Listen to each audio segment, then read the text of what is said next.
Welcome to the journey of a lifetime. A tale of impossible odds, unshakable hope, and the resilience of the human spirit. This is Earth on the Run, a journey through the stars.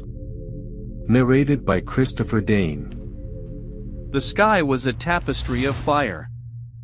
A searing gradient of crimson and gold bled across the heavens, as if the sun itself had decided Earth was too fragile to last another day. Beneath this burning horizon, the world held its breath. Cities once alive with the hum of human ambition now stood as crumbling mausoleums, their jagged silhouettes dark against the infernal glow. The air hung heavy and brittle, like it might shatter with the next whisper of wind. Dylan Carter stood on the platform of Launch Complex 39A, his shadow stretching long over the blinding white heat of the concrete. The Florida coastline sprawled behind him, but the ocean was lifeless now, its waters a gloss of ashen gray. He clenched his gloved hands against the railing, his breath fogging the visor of his helmet. A sharp, sterile voice crackled in his earpiece. Pathfinder crew, this is Mission Control. Final boarding authorization granted. T-1 minute. The words rolled over him, distant and hollow. Dylan's heart hammered against his ribs, a relentless reminder of what he was leaving behind. He turned his head, his gaze drawn to the observation balcony far below. There they were, Jake and Sarah. His son, no taller than his waist the last time he held him, now a 5-year-old with messy blonde hair and wide, curious eyes. The boy waved wildly, his small hand slapping against the air as if it could reach his father. Beside him, Sarah clasped Jake's shoulder, her face a mask of determination trying to hide the cracks. Dylan forced a smile, though no one could see it behind the reflective gold of his helmet's visor. He raised a gloved hand in return, a movement that felt heavier than the suit on his back. "Dad! Don't go!" Jake's voice, high-pitched and desperate, sliced through the muffled static of the intercoms. The words slammed into Dylan like a freight train. He gripped the railing tighter, the metal biting into his palms through the gloves.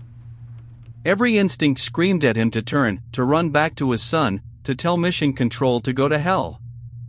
But he didn't move. He couldn't. He had made his decision long before this day, long before the world began its slow spiral into fiery oblivion. Sarah leaned down, whispering something into Jake's ear. The boy's cries softened into hiccuping sobs, but his hand never stopped reaching for his father. Carter? The clipped voice of Commander Reyes jolted him back to the moment. "Yeah," Dylan murmured, his voice rough as gravel. "I'm here." "Then let's go. The Earth won't move itself." Dylan turned, the massive shadow of the Pathfinder rocket swallowing the light behind him. Its sleek body towered into the sky, a spear aimed at the stars.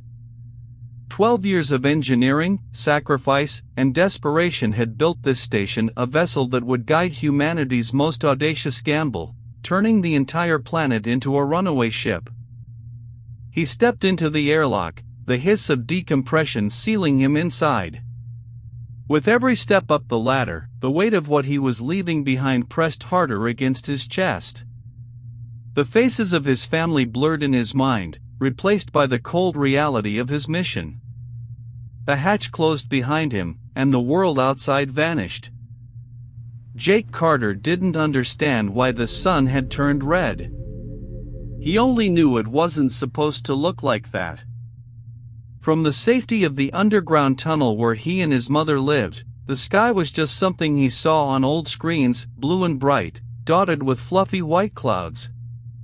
But that sky was gone now, lost beneath layers of ice and ash as the Earth engines roared to life. Even at 5 years old, Jake could feel the difference. The air in the tunnels was stale, carrying the faint metallic tang of recycled oxygen. The walls hummed constantly, a deep vibration from the engines above ground that never stopped, not even when he tried to sleep. "Why does Daddy have to go?" Jake asked, his voice small as he curled into Sarah's lap. She stroked his hair, her touch soft but trembling. Because he's helping save us, sweetheart. He's making sure we have a future. Jake didn't understand what those words meant. All he knew was that his father had walked away. The Pathfinder space station was cold, clinical, and vast. Dylan floated through its endless corridors, the hum of machinery his only companion. Outside the viewing windows, Earth was a distant orb of white and gray, its surface crusted over with frost as the engines slowed its rotation. For the first time in its 4-billion-year history, the planet itself was in motion, hurtling toward a distant star system that might hold humanity's second chance. Dylan stared at the frozen world below, his hands pressed against the glass. Somewhere down there, Jake was growing up without him. He wondered if his son still remembered the sound of his voice. Carter, you're needed in the control room. Came Commander Reyes's voice through the intercom. On my way. Dylan replied, shaking himself from his thoughts. He pushed off from the wall, his body gliding weightlessly through the microgravity. The emptiness of the station gnawed at him, a stark contrast to the chaos he knew was unfolding on the planet below. But this was his duty, his burden.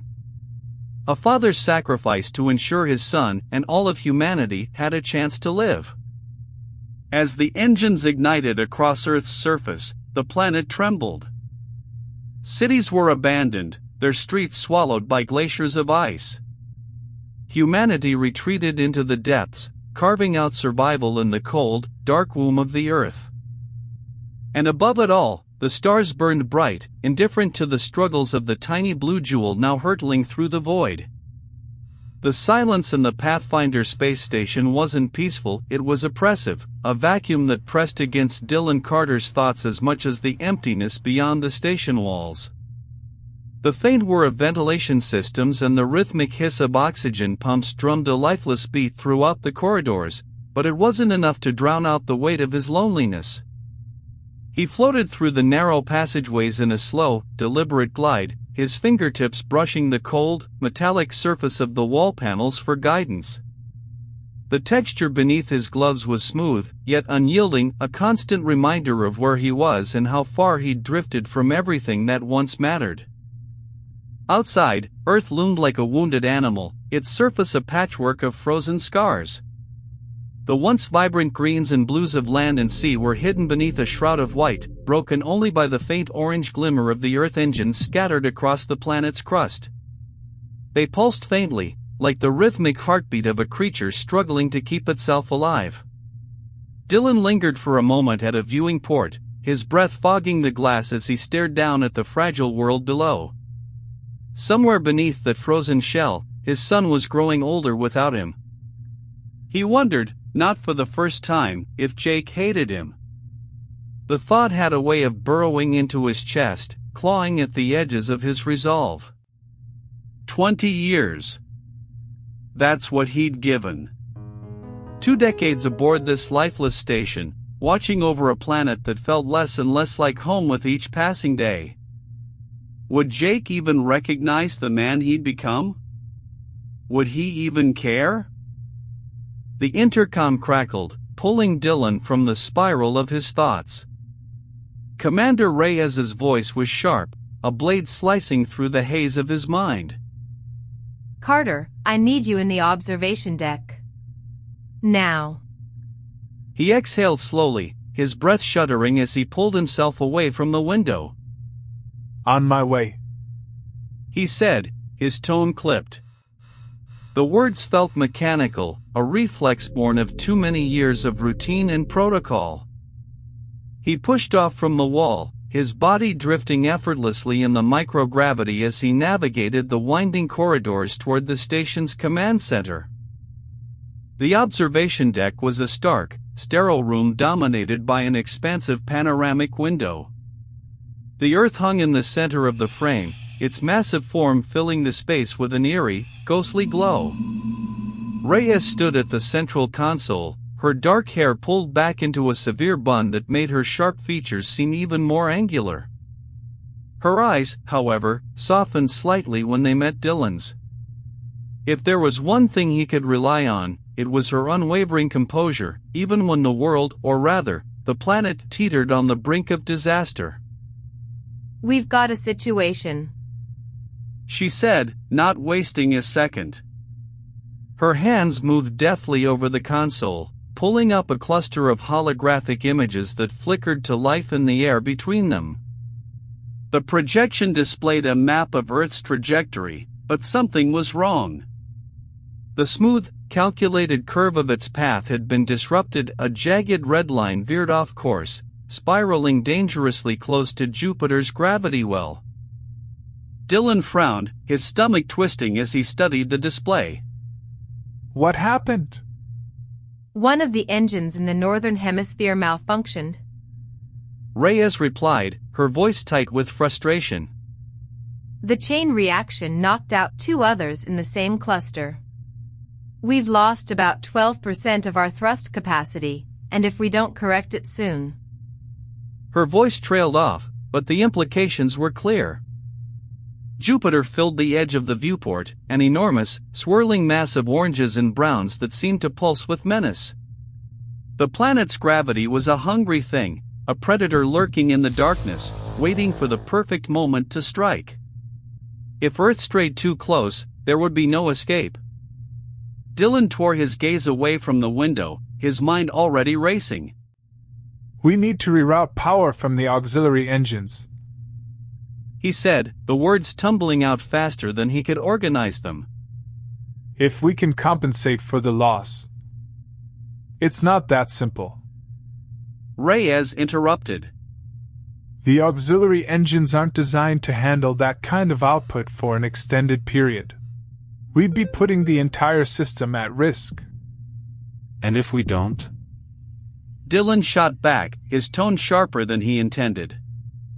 If we don't, we're going to fall into Jupiter's orbit, and nothing else will matter. Reyes didn't respond immediately. Instead, she stared at the holographic map, her jaw tightening as she weighed the options.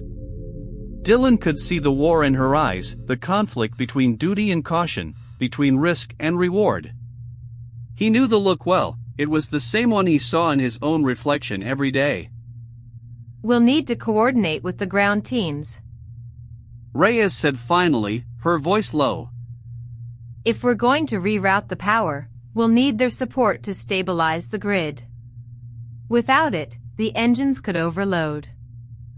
Dylan nodded, already turning toward the console. His hands moved instinctively, inputting commands and pulling up communication links with a precision born of years of training. As he worked, the tension in the room seemed to thicken, the air growing heavier with every passing second. Station to Earth Command, Reyes said, her voice steady as she leaned over the microphone. This is Commander Reyes aboard Pathfinder. We're initiating Emergency Protocol Delta 17. Please confirm. There was a long pause, the static on the line crackling faintly in their ears. Dylan held his breath, his fingers hovering over the controls as he waited for a response. Earth Command here. A gruff voice replied at last. There was an edge of exhaustion in the man's tone, a weariness that mirrored the state of the planet itself. Protocol Delta 17 acknowledge. What's the situation? Reyes glanced at Dylan, who gave her a quick nod before returning his focus to the console. We've lost power to 3 primary engines in the northern cluster. She said. We're rerouting auxiliary power to compensate, but we'll need your team to stabilize the energy grid. Can you handle it? The voice on the other end hesitated, and Dylan could almost picture the man frowning, his brow furrowed as he considered the request. We'll try. He said finally. But you're asking us to work miracles down here. The system's already stretched to its limits. Just do what you can. Reyes replied. We don't have much time. The line went dead, and the room fell silent once more. Dylan's hands moved faster now, his fingers dancing over the controls as he adjusted the station's power output. Outside the window, the engines on Earth's surface began to flicker, their glow intensifying as he diverted energy to the auxiliary systems. Come on. He muttered under his breath, his eyes fixed on the readings as they scrolled across the screen. The numbers fluctuated wildly, dipping dangerously low before climbing again in erratic bursts. It was like trying to keep a dying patient alive with nothing but duct tape and adrenaline. Reyes stood beside him, her expression unreadable as she watched the display. She didn't speak, but her presence was steadying, a reminder that he wasn't alone in this fight. For a brief moment, Dylan allowed himself to take comfort in that. But the moment was short-lived. Alarms blared suddenly, their shrill, piercing wail cutting through the room like a knife. Dylan's heart leapt into his throat as the console lit up with a series of red warnings.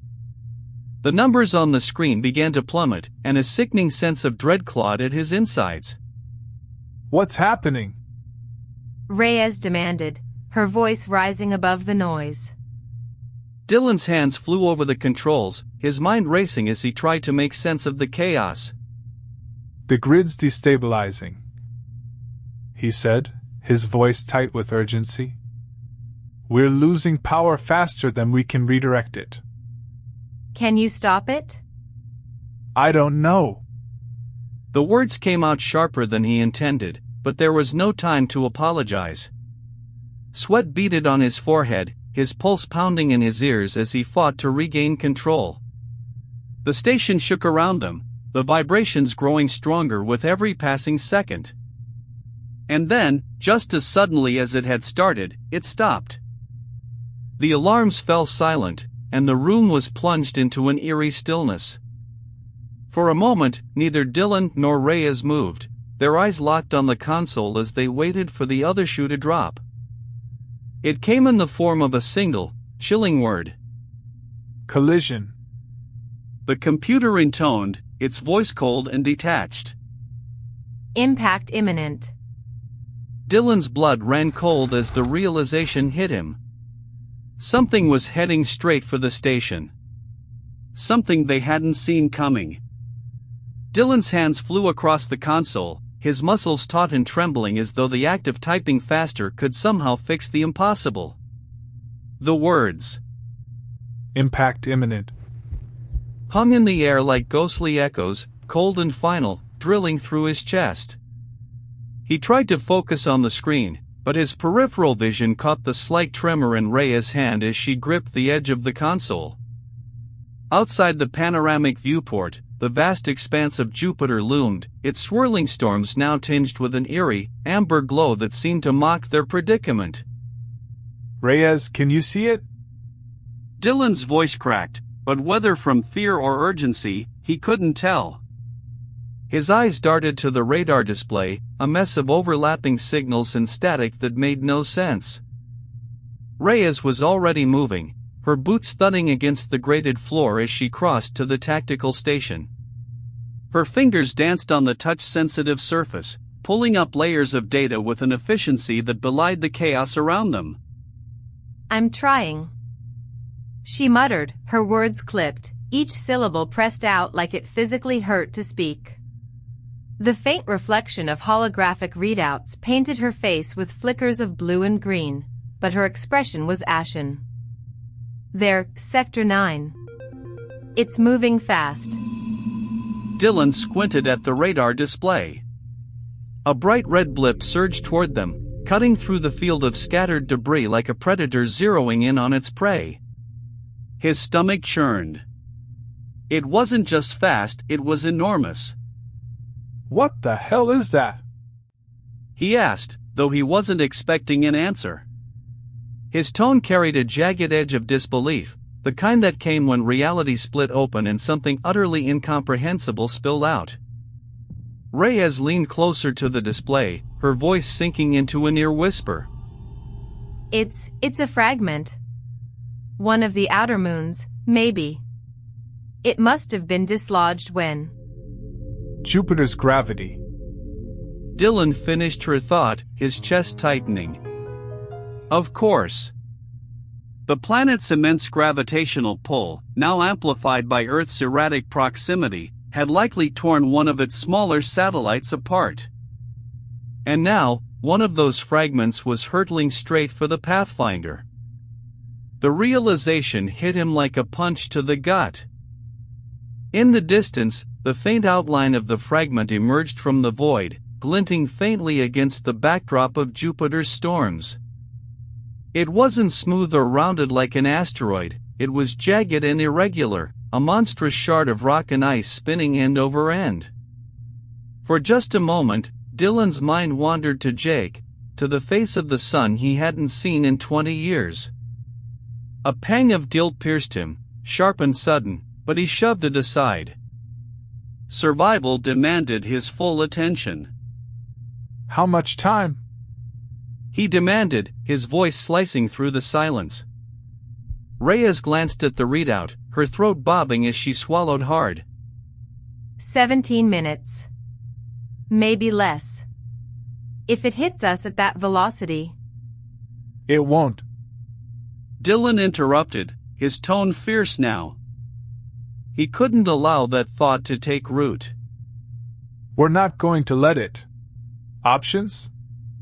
Reyes hesitated, her fingers splayed over the console as if the gesture could steady her fraying nerves. We could fire the station's thrusters, try to maneuver out of its path. She suggested, though there was no conviction in her voice. But with the grid unstable, I don't know if we can generate enough thrust without causing a full system collapse. Dylan shook his head. Not good enough. We need to do more than evade. We need to neutralize it. What about the defense modules? Do we still have missile capability? Reyes' eyes widened slightly, a spark of something resembling hope flashing across her face.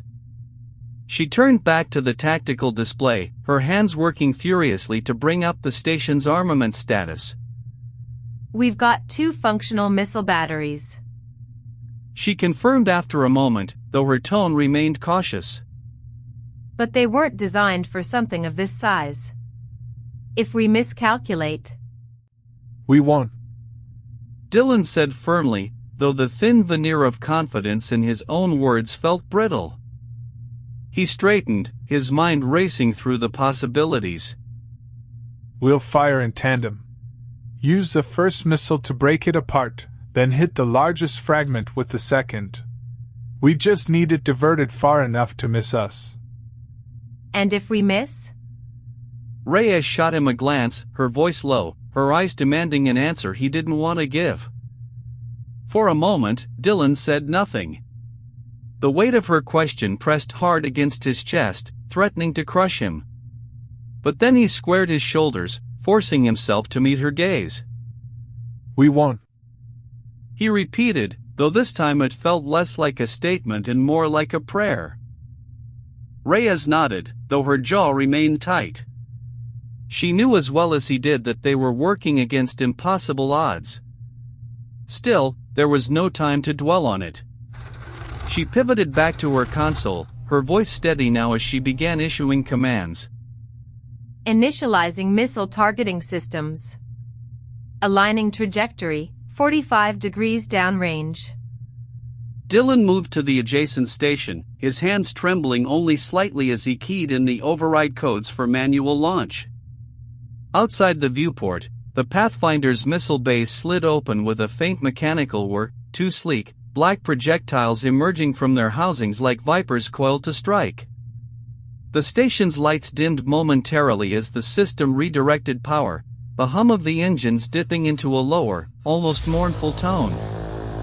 Missiles armed, Reyes announced. Target lock in progress. 30 seconds. Dylan's eyes flicked between the radar display and the viewport, his breath shallow. The fragment had drawn closer now, its jagged silhouette growing larger with every passing second. It tumbled end over end, its surface catching brief flashes of light from the station's exterior flood lamps. For a moment, it almost seemed alive, a malevolent entity bent on their destruction. 15 seconds. Reyes said, her voice tense but controlled. Adjusting pitch, compensating for drift. Dylan gripped the edge of the console, his knuckles white. The station shuddered faintly beneath his feet, though whether from the fragment's gravitational influence or his own imagination, he couldn't tell. He forced his mind to focus, locking out the fear clawing at the edges of his consciousness. There was no room for doubt now. No room for error. Target lock achieved. Reyes said finally, exhaling sharply. Ready on your mark. Dylan's fingers hovered over the launch controls, his pulse thundering in his ears. He could feel the weight of Reyes' gaze, the unspoken trust she'd placed in him. For a brief moment, he hesitated, not because he doubted the plan, but because of the overwhelming magnitude of what was at stake. If he failed, it wouldn't just be his life lost. It would be hers. And everyone on Earth. Fire! He commanded, his voice steady. The first missile streaked away from the station, a flash of light and motion that disappeared into the void in an instant. Dylan held his breath, his eyes locked on the radar display as the projectile raced toward its target. Seconds stretched into an eternity, the tension in the room coiling tighter and tighter until it felt as though it might snap. Then, a burst of light flared in the distance, brief but brilliant. The fragment shuddered as the missile struck its surface, chunks of rock and ice splintering away in all directions. For a heartbeat, Dylan allowed himself a flicker of hope. But the hope was short-lived. The largest piece remained intact, its trajectory only slightly altered. Worse, the smaller fragments now spread out in a deadly scattershot, several on course to clip the station. Dylan's chest tightened, his mind scrambling for a solution. Second missile online. Reyes shouted.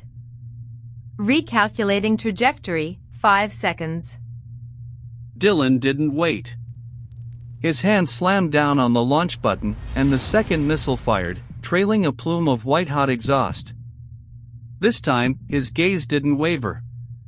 He tracked the projectile all the way to the fragment's core, willing it to connect, to save them from the abyss.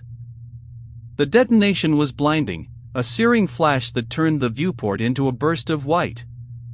Dylan shielded his eyes, his heart pounding as the station groaned under the force of the shockwave that followed. The lights flickered wildly, and for a moment, it felt as though the whole structure might come apart. When the light finally faded, Dylan lowered his hand.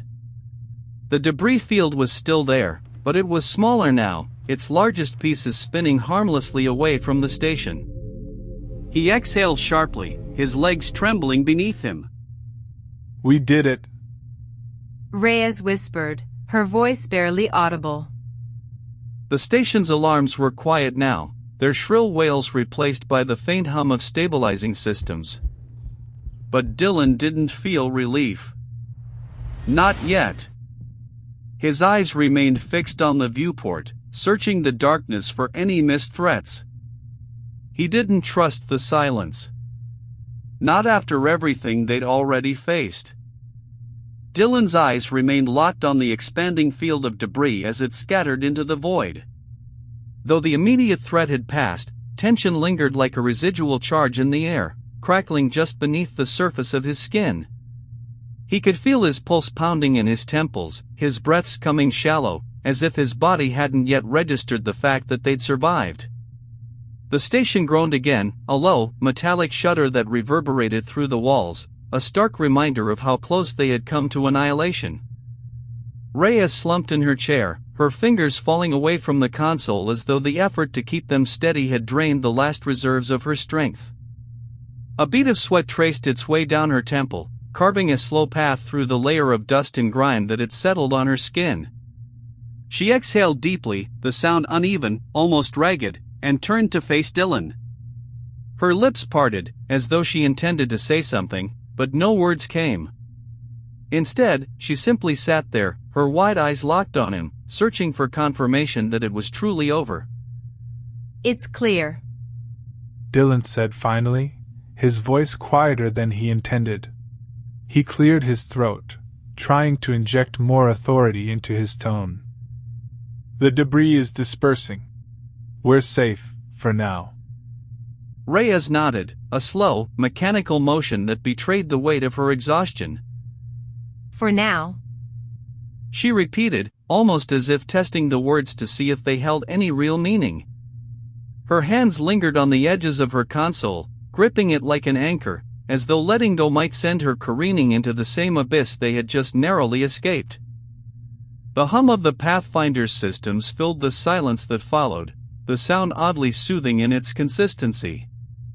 For the first time in hours, or maybe it was days, time had become a fragmented blur. Dylan allowed himself to lean against the console. The cold steel beneath his palms felt grounding, a tangible reminder that he was still alive, still here. And yet, the relief he had anticipated didn't come. Instead, a deeper unease began to take root, subtle but insidious, like a shadow stretching across his thoughts. He turned back to the tactical display, his gaze scanning the grid for any anomalies. Though the fragment was no longer a threat, the system showed dozens of smaller blips, residual pieces of rock and ice, that had been thrown off course by the explosion. Most of them were harmless, destined to drift into the vacuum, but a few appeared to be on trajectories that could intersect with Earth's path. Dylan made a mental note to alert the ground team. They'd need to track the fragments, ensure none of them posed a risk to the planet's fragile ecosystem. As he worked, a faint hiss and static crackle came through the comms channel, breaking the stillness. Dylan straightened, his brow furrowing. The sound was faint at first, a garbled whisper buried beneath layers of interference, but it grew louder, more distinct. He exchanged a glance with Reyes, who had already begun adjusting the frequency, her fingers darting over the controls with renewed urgency. This is Pathfinder Station, Reyes said, her voice firm despite the strain in her expression. Identify yourself. Repeat, this is Pathfinder Station. Do you copy? For a moment, there was no response. Just the static, its rhythm erratic, like the rasping breath of a dying creature. Then, through the distortion, a voice emerged, fractured, distant, but unmistakably human. Pathfinder, this is Orion Outpost, requesting assistance. Reyes' eyes widened, her hands freezing mid-motion. Dylan felt his stomach tighten. The Orion Outpost was stationed on one of the asteroid mining fields near Saturn, a skeleton crew tasked with monitoring resource extraction and gravitational anomalies. Under normal circumstances, they were well beyond the range of real-time communication. The fact that their signal was coming through now meant that something catastrophic had happened, something that had forced them to override the standard protocols and broadcast on emergency frequencies. Orion Outpost, this is Pathfinder, Dylan said, stepping forward. His voice was steady, but his mind raced to calculate the implications. Your signal is weak. Repeat your message. What's your status? The line crackled again, a burst of static overtaking the words before they could fully form. Then, with a sudden clarity that sent a chill down Dylan's spine, the voice came through once more. Critical failure, atmospheric breach, life support, compromised. Dylan felt the air leave his lungs in a rush. An atmospheric breach. On a station as remote as Orion, that was practically a death sentence. The outpost's life support systems were designed to handle minor leaks, but a critical failure would overwhelm them within minutes. And with their position so close to Saturn's radiation belt, evacuation was nearly impossible without a properly equipped rescue vessel. Reyes swore under her breath, her hands flying over her console as she attempted to triangulate the signal's origin. They're barely holding it together. She muttered, her tone laced with urgency. If the breach isn't contained, They won't last. Dylan finished grimly. He turned his gaze toward the viewport, his mind already racing through the possibilities. The Pathfinder wasn't equipped for rescue operations, but they couldn't just ignore the distress call. Lives were at stake, lives that, against all odds, still had a chance of being saved. Do we have any operational shuttles left? He asked, his voice sharp. The Pathfinder had launched several during its initial deployment phase, but most had been repurposed or decommissioned over the years. If there was even one still functional, they might be able to reach Orion in time. Reyes shook her head, her expression darkening. not with the damage we've taken. The docking bays were hit hard during the last meteor shower. And even if we could launch, we'd never make it there before their oxygen runs out. Dylan clenched his jaw, his mind churning. The Pathfinder itself was too large and unwieldy to divert course. It would take weeks to realign their trajectory, and by then, it would be far too late. But abandoning the crew of the Orion Outpost wasn't an option. Not for him. Not after everything they'd already sacrificed to keep humanity alive. There has to be another way, He said, more to himself than to Reyes. His gaze drifted to the tactical display, his eyes scanning the grid for any resources or vessels that might be within range. And then, almost imperceptibly, his breath hitched. A faint blip appeared near Saturn's orbit, its signal weak but steady. It wasn't a ship or a station, at least, not one that had been accounted for in their current database. But its proximity to the Orion Outpost was undeniable. If it was operational. Reyes, what's this? Dylan pointed to the screen, his voice tight with restrained hope.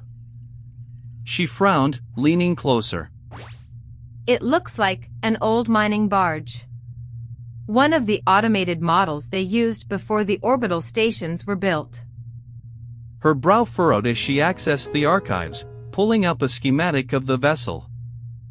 It's got basic propulsion, a cargo hold, and minimal life support. It's not ideal, but it could work. It'll have to. Dylan said firmly. He turned to the comms panel, his fingers keying in the override codes to establish a direct link. The Pathfinder's antennas groaned as they adjusted, recalibrating to boost the signal. Orion Outpost, this is Pathfinder. We've located an automated barge near your position. Can you confirm its condition? The response was delayed, the static stretching into an agonizing pause. When the voice returned, it was weaker now, the edges frayed with exhaustion. Visual contact, barge functional, docking systems damaged. Dylan exchanged a grim look with Reyes. If the docking systems were compromised, they'd have to find another way to transfer the crew. And with time running out, the margin for error was razor thin. Can we remotely activate the barge's autopilot? He asked, his mind racing through the technical possibilities. Maybe. Reyes said, her fingers already flying across the keyboard. But without knowing the full extent of the damage, there's no guarantee we can control it. And even if we can, it's going to take some serious recalibration to sync the barge's trajectory with Orion's orbit. Dylan nodded, his jaw tightening. Do it. Whatever it takes. As Reyes began working, Dylan turned his attention back to the comms. Orion Outpost, hold tight. We're initiating a remote launch sequence on the mining barge. If successful, it will approach your position within 15 minutes. Prepare your crew for manual transfer. Acknowledged.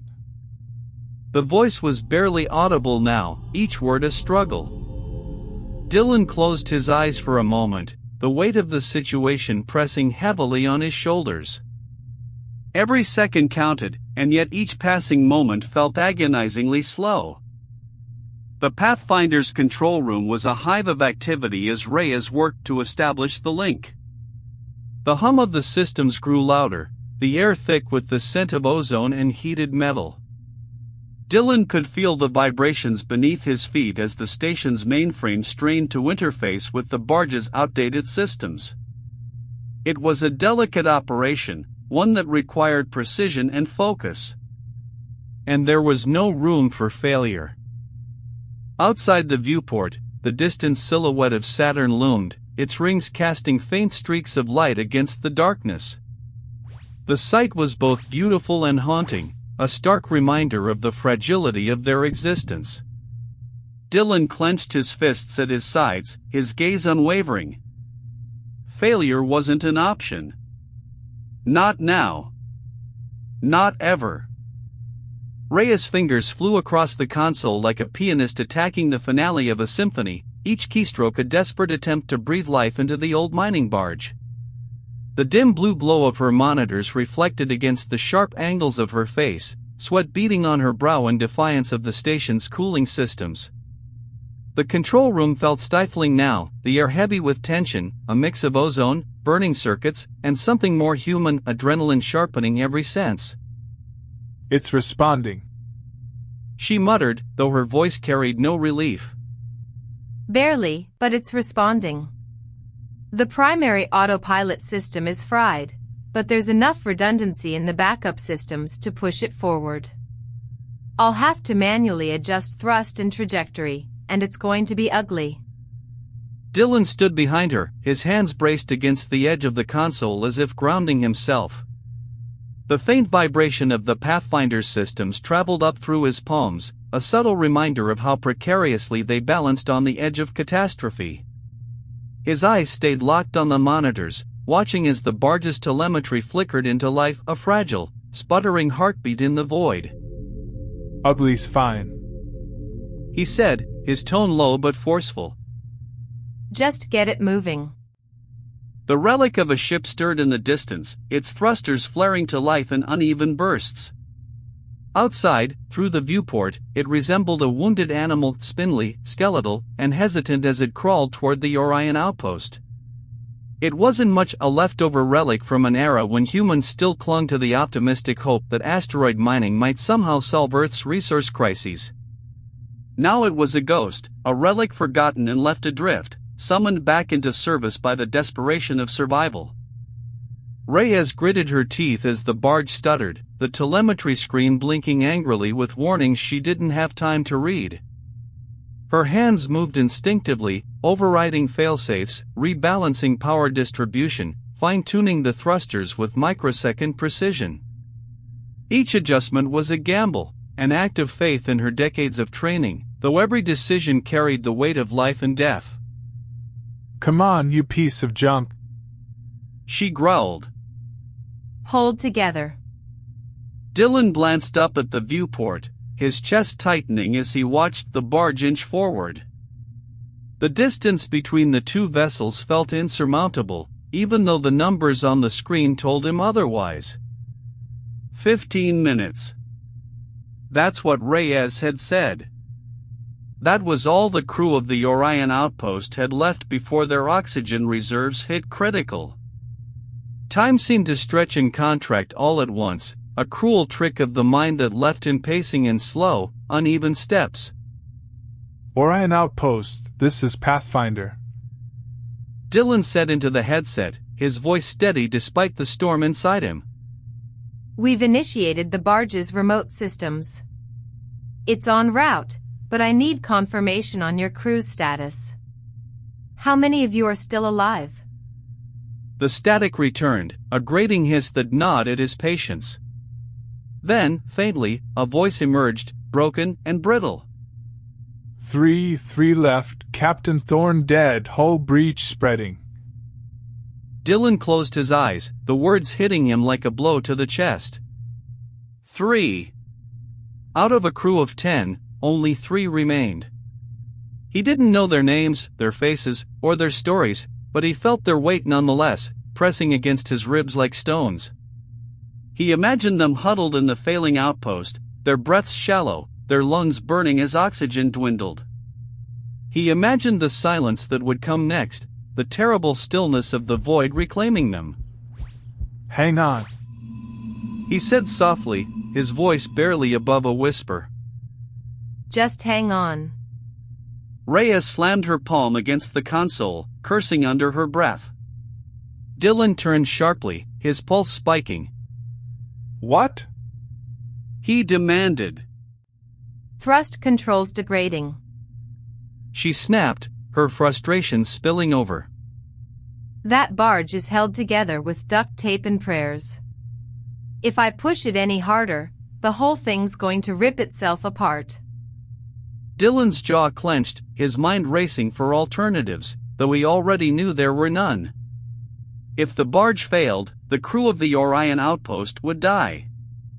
It was that simple, that stark. His eyes flicked between Reyes and the viewport, the latter now dominated by the faint silhouette of Saturn's rings, a glittering reminder of beauty indifferent to their plight. Do what you can. He said, his voice tight. Keep it moving. Reyes didn't respond, but her hands never stopped moving, the sound of the keyboard punctuating the tense silence in the room. A bead of sweat traced a line down her temple, glinting in the monitor's glow before disappearing into her collar. Dylan could see the strain in her posture, the way her shoulders hunched forward as if bracing against a physical weight. Then, without warning, the lights in the control room flickered, the hum of the systems dipping into a low groan. Dylan's stomach dropped. What the hell was that? He asked, his voice sharp. Reyes swore again, her hands darting to another console. Power surge. She said. We're overloading the secondary circuits trying to stabilize the connection. If this keeps up, we're going to lose more than the barge. Like what? Like everything. Dylan's mind raced. The Pathfinder had already suffered heavy damage from the meteor storm weeks earlier. Its power grid was a patchwork of emergency fixes and rerouted circuits, barely holding together. Pushing it further was a calculated risk, one that could tip into catastrophe with the slightest miscalculation. But what other choice did they have? He leaned over Reyes' station, his voice low but firm. Can we isolate the barge's systems? Offload some of the strain? She shook her head, her eyes never leaving the screen. Not without cutting the connection entirely. It's all or nothing. All or nothing. The phrase echoed in Dylan's mind, a grim mantra that had defined so much of his life. Every decision he'd made since stepping aboard the Pathfinder had been a gamble, a tightrope walk between hope and despair. And now, here he was again, balancing on the edge of the abyss. The lights flickered again, more violently this time. The vibration beneath his feet intensified, the station groaning like a wounded animal. Alarms began to chime in rapid succession, their shrill cries filling the room. Structural integrity at 80%. Reyes reported, her voice tight with tension. If we drop below 70, the whole station's going to start decompressing. Dylan took a deep breath, his mind grappling with the impossible. Risk the Pathfinder to save the Orion crew? Or abandon the barge and ensure the survival of their own station? Both choices were unacceptable, and yet he had to choose. The weight of command pressed down on him, cold and unrelenting. Raise.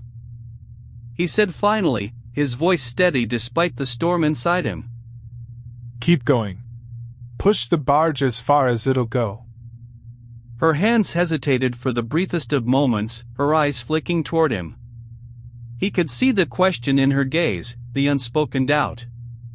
But then she nodded, her jaw tightening as she returned to her work. Dylan turned back to the viewport, his fists clenching at his sides. The barge was closer now, its thrusters sputtering as it fought against the void. It wasn't fast enough. Even at full speed, it wouldn't reach the Orion outpost in time. Dylan could see it, feel it in his bones. They were going to lose them. All three of them. Damn it. He whispered, his voice barely audible over the hum of the systems. His mind spiraled, grasping for something, anything, that might tip the scales. He thought of Jake, of Mia, of the millions of lives depending on them back on Earth. He thought of the sacrifices that had brought them this far, the unrelenting hope that had driven them to push beyond the limits of possibility. And then it hit him. Race. He said suddenly, his voice sharp. What if we boost the barge with a plasma burst from the station's engines? Just enough to give it a final push. She froze, her fingers hovering over the keyboard. That's insane, she said, though there was no conviction in her voice. The station's engines aren't calibrated for precision like that. We could blow the barge to hell, or ourselves. Or we could save them. Dylan countered, his gaze fierce. Right now, that's all I care about. Reyes hesitated, her expression torn. Then she nodded, her hands moving once more. You're the boss, she said, though her tone carried a hint of reluctant admiration. Dylan stepped back, his heart pounding as he watched Reyes input the new commands. The Pathfinder's engines rumbled to life, their deep, throaty roar vibrating through the station. Outside, the barge seemed to shudder in response, its trajectory shifting slightly as the plasma burst propelled it forward. Come on, Dylan murmured, his eyes fixed on the viewport. come on. The tension in the control room was palpable, the air thick with anticipation. Every second stretched into an eternity, every flicker of the monitors a potential harbinger of failure. But then, finally, the barge reached the Orion outpost, its docking clamps engaging with a satisfying hiss. Dylan exhaled, the weight lifting from his chest though his heart still pounded. On the other end of the comms, faint voices crackled through, their words a jumble of relief and exhaustion. Transfer complete, 3 survivors, oxygen stabilizing. Reyes slumped back in her chair, her hands trembling as she finally let herself breathe. Dylan turned to her, his expression softening. Good work, he said quietly. She gave him a tired smile, the corners of her lips quirking upward despite the exhaustion etched into her features. We're not dead yet, she replied, her voice laced with dry humor. Dylan glanced back at the viewport, his gaze lingering on the faint silhouette of the barge and the outpost beyond. For now, they had won. But the road ahead was long, and the stars held no mercy.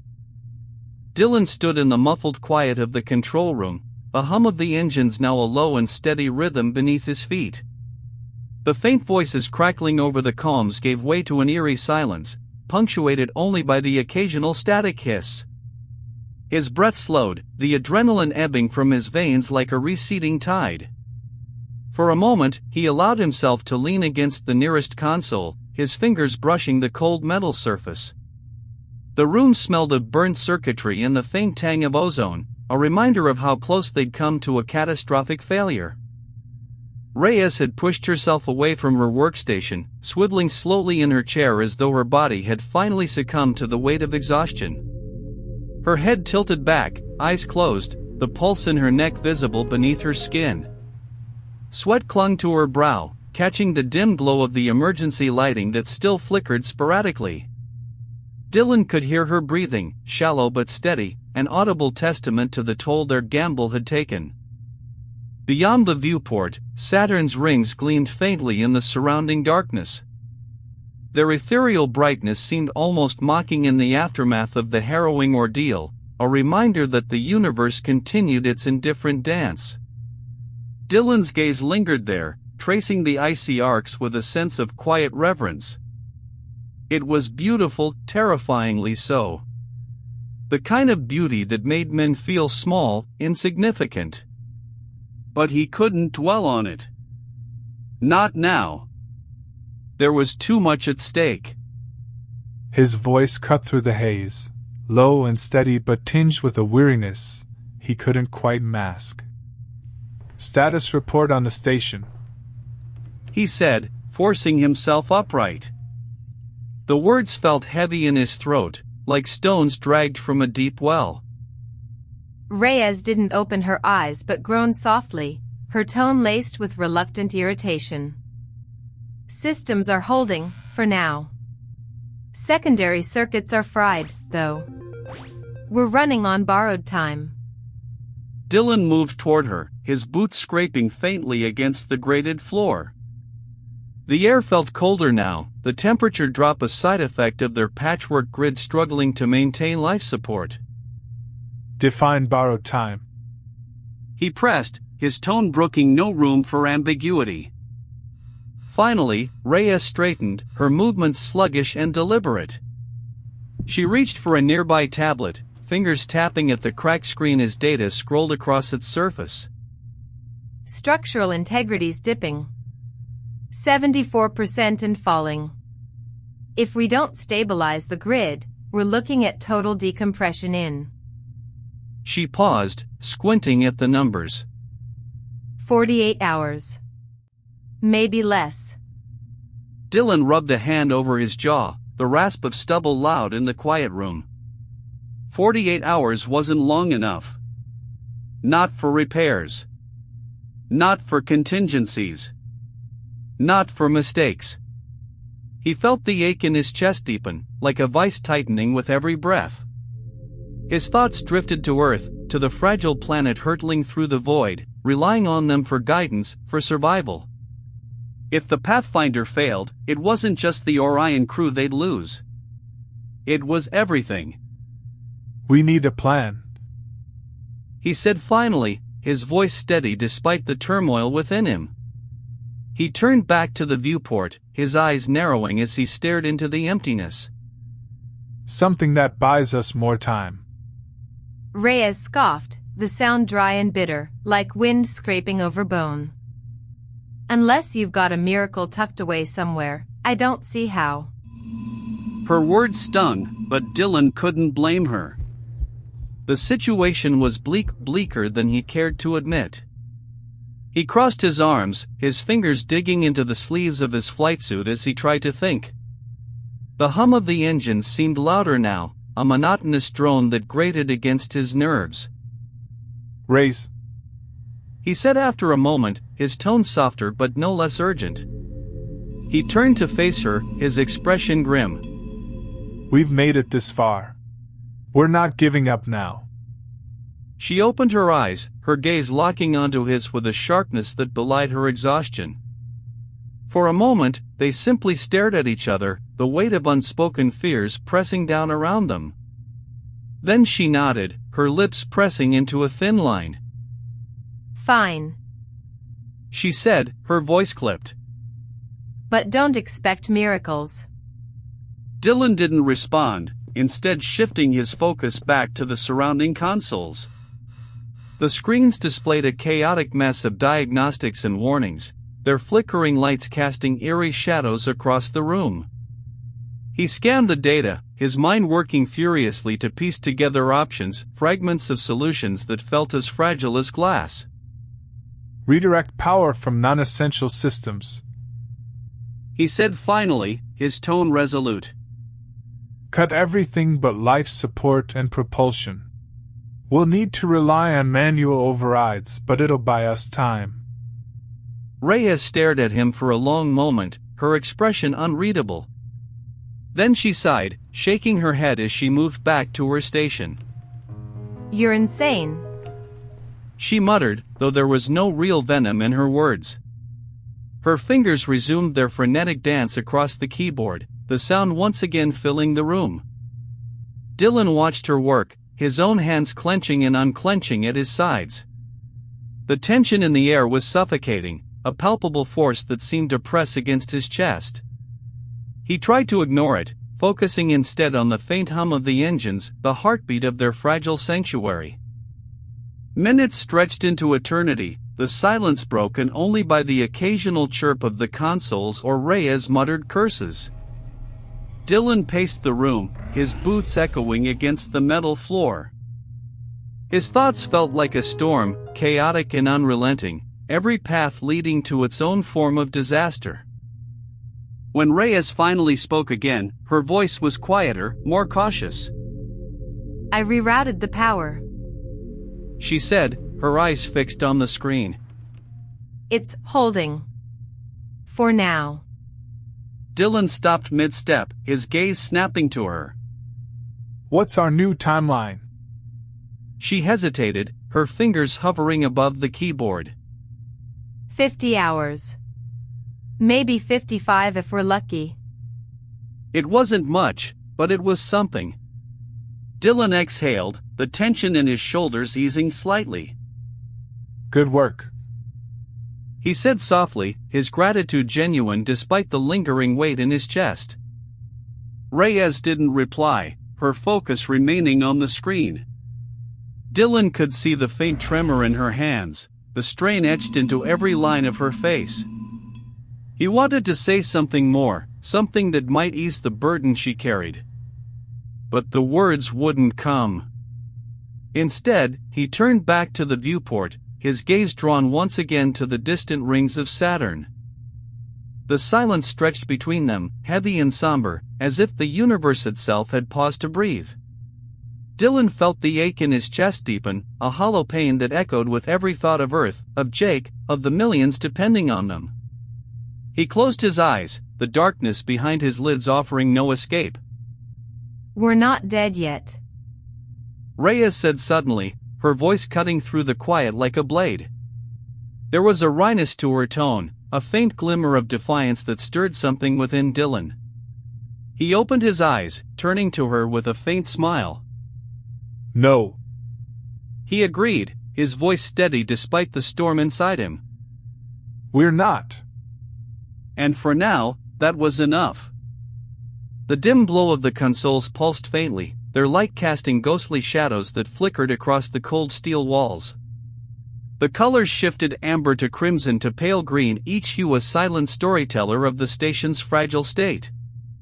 Dylan's reflection stared back at him in the viewport, fragmented, broken by the faint scratches and smudges streaking the glass.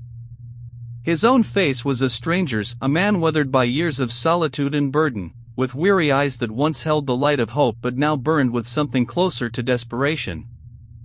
Behind him, Reyes worked quietly, her fingers tapping erratically on the cracked surface of her tablet.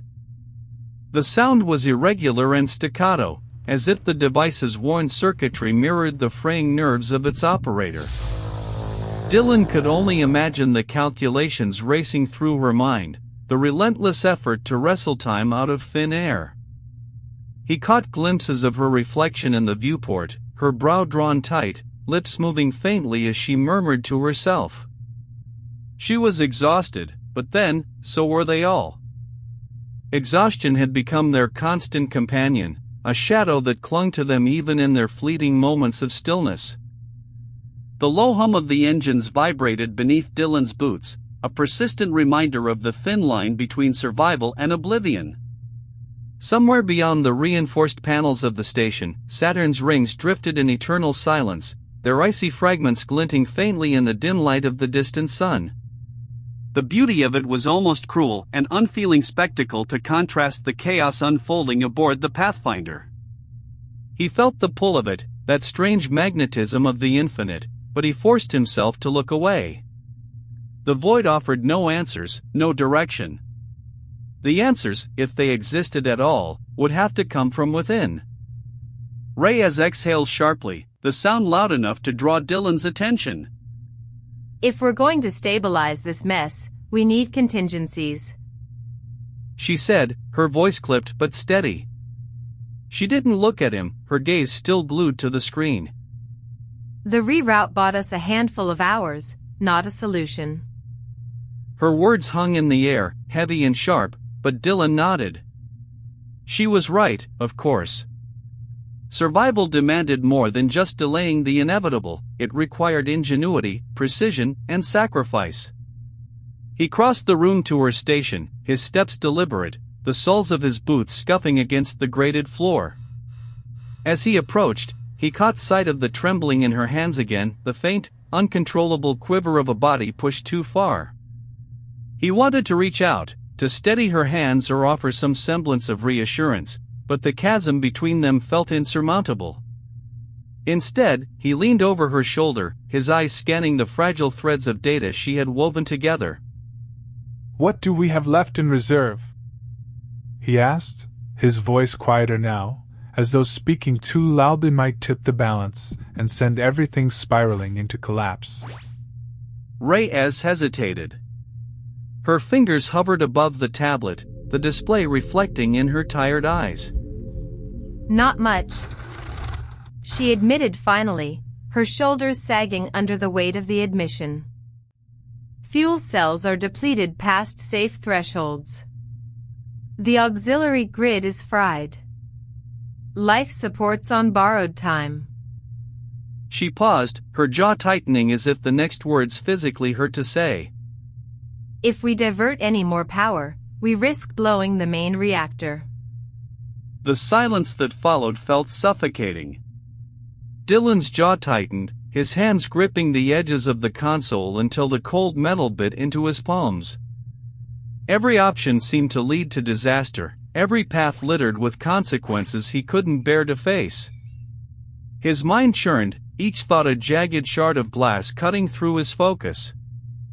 "There's one thing we haven't considered." His voice cut through the silence, low and deliberate. Reyes glanced up at him, her brow furrowing, but she didn't interrupt. "The Pathfinder's fuel module." He continued, his gaze fixed on the data flashing across the console. "If we detach it, we could manually guide it into the plasma arcs of the Montana Earth engine. It might be enough to create a chain reaction, reigniting the engine and stabilizing Earth's trajectory." Reyes turned to face him fully now, her eyes wide with incredulity. "You're talking about using the Pathfinder's fuel module as a detonator," she said, each word laced with disbelief. "Do you have any idea how risky that is? If the trajectory's even slightly off." "I know," Dylan said, cutting her off before she could finish. His voice was calm, but there was an edge of steel beneath it, a quiet conviction that left no room for argument. "But we're out of time. If we don't act now, Earth won't survive the next gravitational pull from Jupiter. And neither will we." For a moment, Reyes just stared at him, her expression caught somewhere between outrage and reluctant understanding. Then, slowly, she turned back to her console, her fingers resuming their rapid dance. "Fine," she muttered, her voice begrudging. "But if this goes sideways, I'm blaming you." Dylan allowed himself the faintest smile, though the weight in his chest remained. "Deal." As Reyes worked, Dylan turned his attention back to the viewport. The vastness beyond the glass felt closer now, as though the emptiness itself were closing in around them. He thought of Jake, of the son he had left behind all those years ago. The boy who had grown into a man he barely recognized, a man who carried the weight of survival on his own shoulders. Dylan had seen the reports, the grainy footage of Jake standing defiantly in the frozen wastelands of Earth, rallying the survivors with a strength and resolve that made Dylan's chest ache with pride and regret. He reached into his pocket, fingers brushing against the worn edges of a photograph. Pulling it out, he unfolded it carefully, the creases worn soft from years of handling. The image was faded, the colors dulled, but the faces were unmistakable. Jake, 5 years old, grinning up at the camera with unabashed joy. Beside him, Dylan stood taller, younger, his arm wrapped protectively around his son's small shoulders. The memory tugged at him, sharp and bittersweet, a reminder of all he had lost and all he still had to fight for. "Race," he said, his voice softer now. She glanced at him, her expression wary. "If this doesn't work, if I don't come back."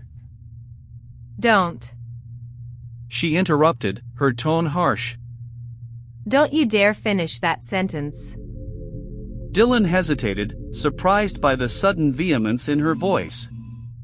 She turned to face him fully, her expression fierce despite the exhaustion that etched every line of her face. You're coming back, she said firmly, her eyes locking onto his with an intensity that left no room for doubt. Do you hear me, Carter? You're coming back. For a moment, he didn't respond, his throat tightening around the words he wanted to say. Then he nodded, his expression softening. Okay. He said finally, his voice barely above a whisper. I'll come back. The promise hung between them, fragile and uncertain, but it was enough to steel them both for what lay ahead. Reyes returned to her work, her focus unshaken, while Dylan turned his attention to the task that awaited him. The weight of his decision pressed heavily on his shoulders, but he carried it without hesitation. There was no room for doubt, no time for second thoughts. The path was set, and he would see it through no matter the cost. As he made his way toward the airlock, the hum of the station's engines seemed to deepen, a low, resonant thrum that vibrated through the metal walls. He could feel it in his chest, a rhythm that matched the beat of his heart. The corridor stretched ahead of him, dimly lit and lined with cables and pipes that snaked along the ceiling like veins. Each step felt heavier than the last, each breath colder as the temperature continued its slow decline. He reached the airlock and paused, his hand resting on the panel that controlled the outer hatch. For a moment, he simply stood there, his thoughts a turbulent mix of fear, determination, and an overwhelming sense of duty. The photograph in his pocket felt like an anchor, grounding him even as the weight of the void threatened to pull him under. With a deep breath, he activated the panel, the hiss of pressurization filling the corridor as the outer hatch began to cycle open. Beyond the threshold lay the emptiness of space, the vast, unyielding darkness that had both terrified and inspired humanity for generations. Dylan stepped through without hesitation, the exosuit systems coming to life around him as he floated free of the station. The Pathfinder's fuel module loomed ahead, a massive, cylindrical structure that glinted faintly in the starlight. Dylan adjusted his trajectory, the suit's thrusters firing in short bursts as he propelled himself toward it. The silence out here was absolute, broken only by the faint crackle of his comms and the steady rhythm of his own breathing. As he reached the module, he activated the manual override, the panel lighting up beneath his gloved fingers. The controls were sluggish, the system slow to respond, another reminder of how fragile everything had become. But he worked quickly, his movements precise and deliberate, his mind focused entirely on the task at hand. Carter. Rhea's voice crackled through his helmet, sharp and urgent. You've got less than 10 minutes before decompression reaches critical levels.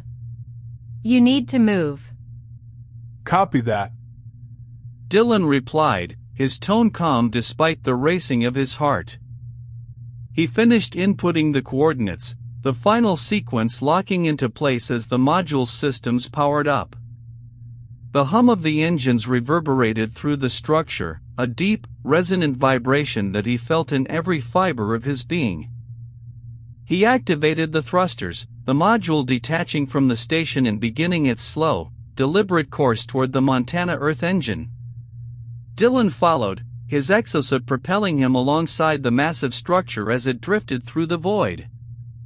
The sight of Earth filled his field of vision, the planet's surface a patchwork of frozen landscapes and faint, flickering lights. It was beautiful, even in its brokenness, a reminder of all they were fighting to save. He drifted silently beside the fuel module, the delicate balance of motion requiring every ounce of his concentration. The thrusters on his suit hissed faintly, gentle bursts of nitrogen gas nudging him into alignment. The sharp, crystalline cold of space seemed to seep through the exosuit, wrapping around him like a phantom. He could feel the faint tremor of his pulse in his fingertips, each beat a reminder of the fragile thread tethering him to life. Around him, the universe unfolded in an endless tableau of black and silver, stars burning like distant, indifferent eyes. Ahead, the Montana Earth engine stood resolute against the void, its towering structure awash in pale blue light. Steam vents on its surface sent plumes of frozen vapor spiraling into the void, tiny ice crystals catching the starlight like shards of shattered glass. It was beautiful in its enormity, a machine of salvation and destruction, humming with potential energy as it awaited the final spark. Dylan's breath fogged the inside of his helmet, the rhythmic rise and fall of his chest betraying the storm building inside him. Race. He said, his voice steady but low. I'm coming into position. You're cutting it close, Carter. She replied, the tension in her voice barely masked by her professionalism. We're at 7 minutes. If you're not clear before ignition. She stopped, leaving the thought unfinished. Both of them knew what would happen if he miscalculated. I'll be clear, he said, more to convince himself than her. The light tasted bitter, but he swallowed it down, leaving no room for doubt. He couldn't afford to falter, not now. His gloved hands reached for the module, the frosted metal surface rough beneath his fingers. With a careful motion, he pulled himself toward the manual access panel. The mechanisms were stiff, resistant from the cold, but he forced them into compliance, the whir of servos echoing through his helmet. When the hatch slid open, a faint hiss of pressurized vapor escaped, dissipating in the vacuum. Inside, the control interface glowed faintly, casting a sickly green sheen across his visor. The numbers on the screen were a cruel reminder of how little time he had left. The countdown ticked downward with brutal efficiency, each second a hammer blow against his nerves. He keyed in the calibration sequence, his fingers trembling slightly with the effort of precision. The interface blinked in acknowledgement as the module adjusted its trajectory, shifting ever so slightly toward its target. Trajectory locked, he reported, his voice tighter now. Final course correction complete. Reyes exhaled audibly through the comms, a sharp but fleeting sound. Good. Now get back to the station. 5 minutes until ignition. Dylan hesitated, his hand lingering on the edge of the module. The stars beyond seemed impossibly distant, cold and unfeeling, their light older than the Earth itself. He could feel the weight of history pressing down on him, the lives of billions suspended in the balance of this one moment. His thoughts drifted, unbidden, to Jake, his face, his voice, the way he had laughed as a child. That laughter had been a balm against the loneliness of those early years, a sound that reminded Dylan of everything good in the world. He had missed so much, given up so much, but this was his chance to make it mean something. Race, he said finally, his voice quieter now. There's something I need you to do. What is it? She asked, wary of his tone. If this doesn't work. He began, struggling to push the words past the lump in his throat. I need you to send a message to Jake. Tell him. He faltered, the enormity of what he wanted to say threatening to crush him. Tell him I'm proud of him. That I've always been proud. Reyes didn't respond at first, the silence stretching between them like a chasm. When she finally spoke, her voice was softer, devoid of the sharp edges she usually carried. You can tell him yourself. Just get back here.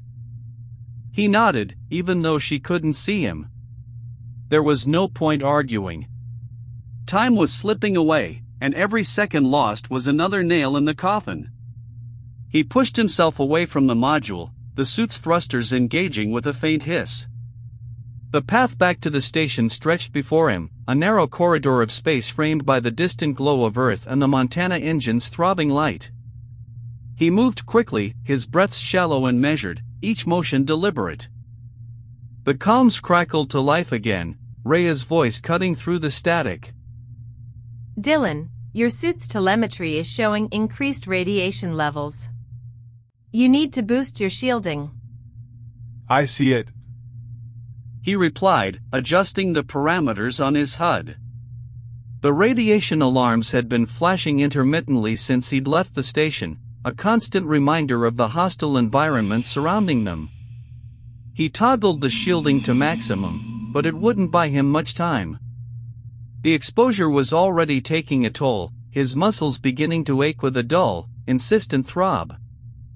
The Montana engine loomed closer now, its angular frame a jagged silhouette against the faint glow of the stars. Something about the structure felt ominous, as though it were alive, pulsing with a latent energy that hungered for release. Dylan could see the plasma conduits running along its length, glowing faintly as they primed themselves for ignition. The sight filled him with equal parts awe and dread. A flicker of movement caught his eye, drawing his attention back toward the fuel module. It was subtle at first, almost imperceptible, but it quickly grew into a violent shudder, the massive structure jerking against the invisible forces around it. Dylan's breath caught in his chest as he realized what was happening. Reyes! He shouted, the urgency in his voice cutting through the comms. We've got instability in the module. Repeat, the module's deviating from its trajectory. What? She snapped, the sound of frantic keystrokes filling the line. How is that possible? The calculations were solid. It's the gravitational pull, he said, his eyes fixed on the module as it began to drift off course. Jupiter's gravity is stronger than we accounted for. It's pulling it out of alignment. Reyes swore under her breath, the sharp edge of panic creeping into her tone.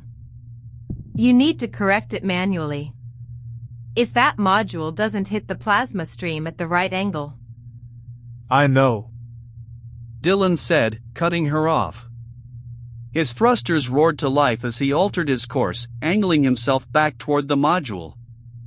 The station and the Montana engine faded into the background as he focused entirely on the drifting structure. Every fiber of his being screamed against the decision, the primal urge to flee warring with the ironclad resolve that had carried him this far.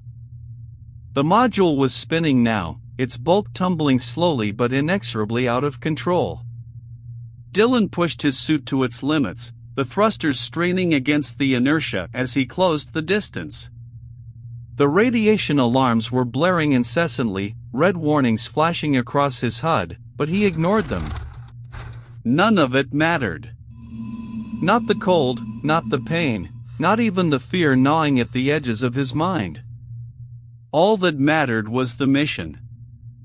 As he reached the module, he latched onto its surface with the magnetic clamps on his boots, the impact jarring him to his core. The spin threatened to throw him off, the centrifugal force pulling at his limbs, but he held firm. His hands moved instinctively, gripping the edge of the access panel and forcing it open once more. The internal systems flickered and sputtered, the strain of the instability pushing them to their breaking point. With trembling fingers, Dylan overrode the automated controls, inputting a new trajectory by hand.